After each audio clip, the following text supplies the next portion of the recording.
Moth Journal, Paul McMichael, Buchanan, Michigan, September 1988. I think I'm ready to find and capture a real specimen now. Mrs. Shelton has loaned me one of the school's microscopes to set up at home and use in the evenings. I know she's giving me special treatment because she knows me, but I think she also sees that I'm completely serious in my interest in moths and that my approach will be extremely scientific and thorough. Kathy has been driving me crazy, calling me at least once a day to complain about the time I'm spending reading field guides about moths instead of hanging out with her. There won't even be a test on them, she says. She doesn't understand, but I don't need her to. I don't care what anybody thinks about this. I'm a votary. Hard to explain to a non-votary. I'll be searching the dark woods this weekend. There's some good moonlight in the forecast. Looking for silk moths and whatever else flies at me, mistaking my flashlight for the moon. Chapter 4. Bella. 2 weeks before Nora had come to Buchanan, our volunteers, Bella and Christina, had gone on a 2-week road trip to celebrate Bella's 9th birthday. They had become part of the Riverside team back in March, when Christina first pulled up to the house in her old station wagon and strode up to the porch, tugging Bella by the hand. She introduced the two of them as your brand new Riverside volunteers. Then she told us how she and her daughter used to fish along this part of the river when she was a little girl. She just recently moved back to Buchanan from Chicago, and when she heard the news that Abe McMichael was turning the old Shelton estate into a nature preserve, she came straight away to see for herself. "I'll do anything to help you guys," she said that day. She was wearing a tie-dye smock with jeans and work boots, her hair in 2 long, stretchy braids. Office work, cleaning, gardening, you name it, anything you need. But mostly, I love working outdoors. Love it, love it, love it. And so does my Bella. She pulled her daughter against the soft front of her, where Bella slouched and rolled her eyes, embarrassed. "This girl's a straight-A student, but she's not afraid to get her hands dirty, are you, Bella?" Bella met my eyes, blushed, and hunched over. She was a really cute kid with inky black hair and huge brown eyes. "Whatever you guys need, we want to help," Christina went on, nodding her head so vigorously that one of her dangling earrings kept bouncing against the side of Bella's face. "We don't really know what we're doing," I confessed, happy to admit it to someone. I looked over at Abe, expecting him to agree, and saw that he was staring down at his work boots, flustered by Christina's friendliness.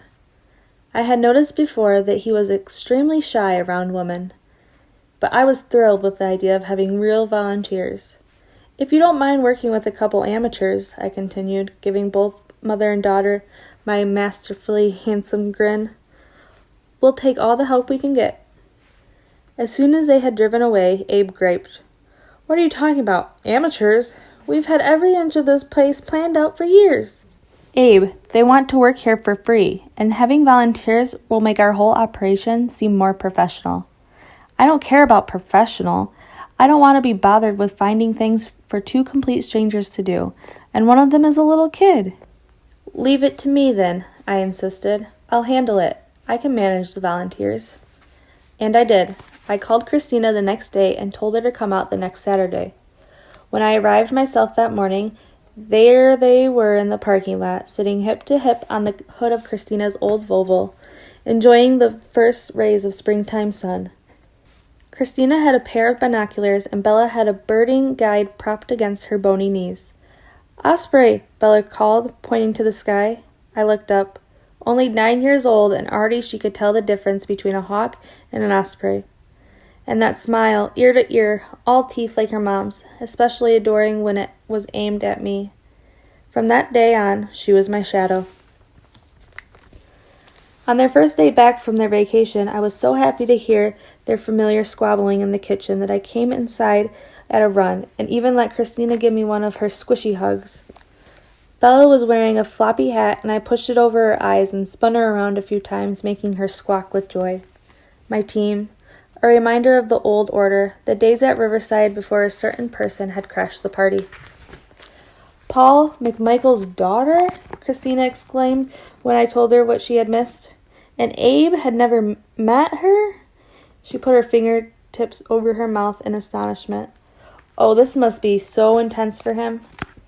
If Abe was my uncle, Bella announced with solemn authority, I would have come to visit him before now. I guess there was some trouble between Abe and Nora's mom, I explained. This made Christina scoff. Trouble? What trouble? The man's a complete teddy bear, and he would have been, what, like 13?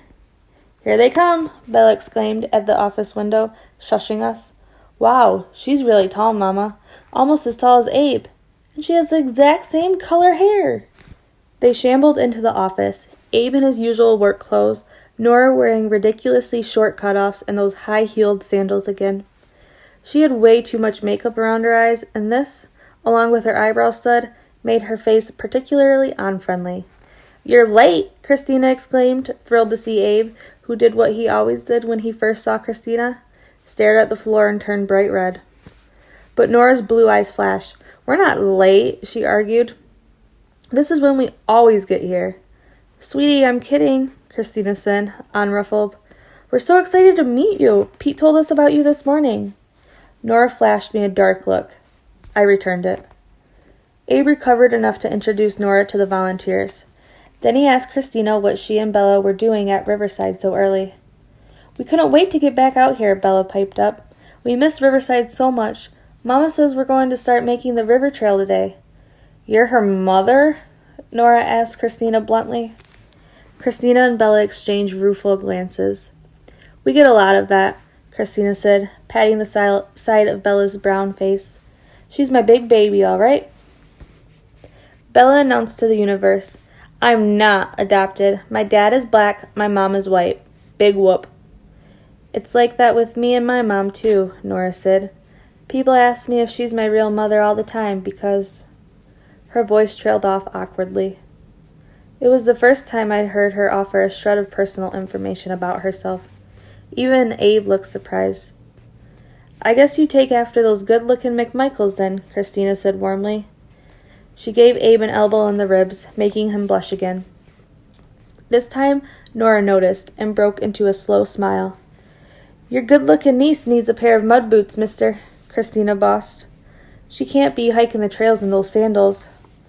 These are okay, Nora protested. Oh, honey, I love your sandals, but you'll sink into the mud up to your knees on the riverbanks, trust me. We'll find something better. Follow me. She exited, heading for the storage area, and Nora followed, surprisingly obedient. Abe disappeared into the kitchen.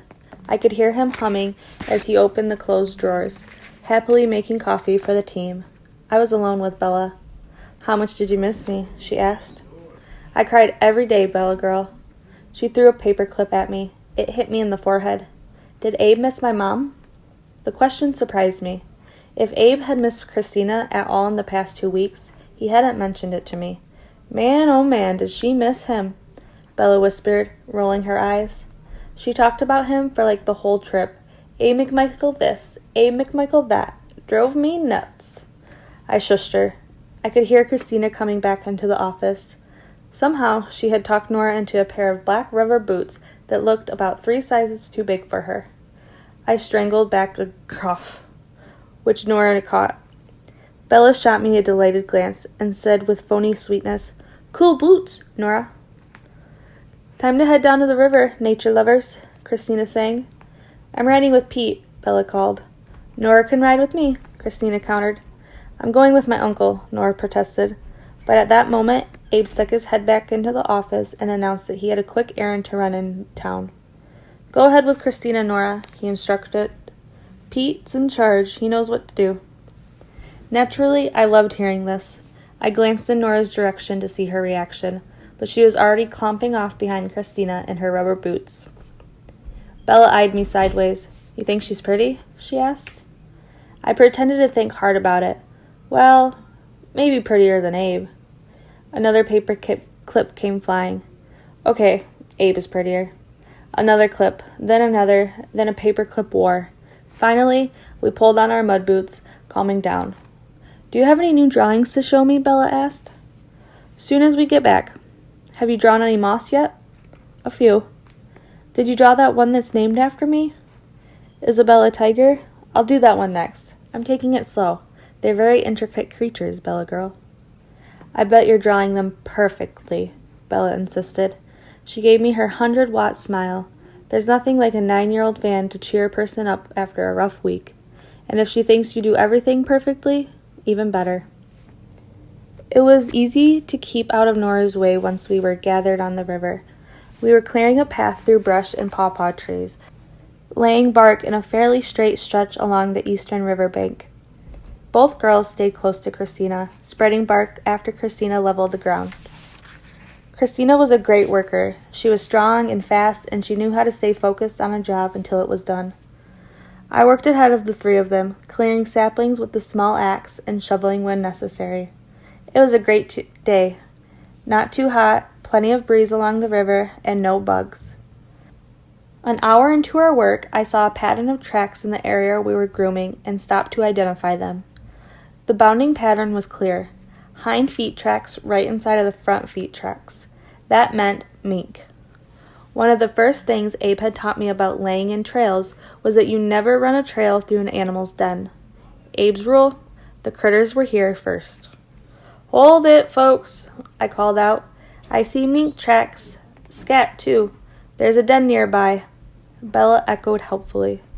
"Pete says there's a mink den." "So what?" Nora called, annoyed. "If there's a den, honey, then we go around it," Christina explained patiently. "Pete will scout around a moment, and then we'll know for sure." "Here comes my uncle," Nora reported, pointing up the hill. "We can ask him." I ignored this and began scanning the nearby banks for a hole about 4 inches in diameter. By the time Abe made his way down to the river, I'd found what I was looking for, a small round opening in the muddy banks, surrounded by the same tracks I had seen on the path.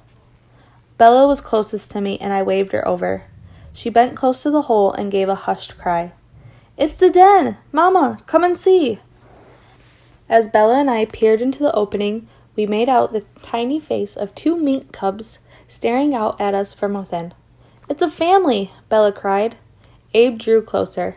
Christina and Nora followed, and then it was the 5 of us, clustered around the opening, huddling to see. Abe clapped me on the shoulders and said, "Good call, man." "Pete's a genius!" Bella thrilled. I lifted my head to catch Nora's eye over the space where Bella and Christina still crouched over the mink den.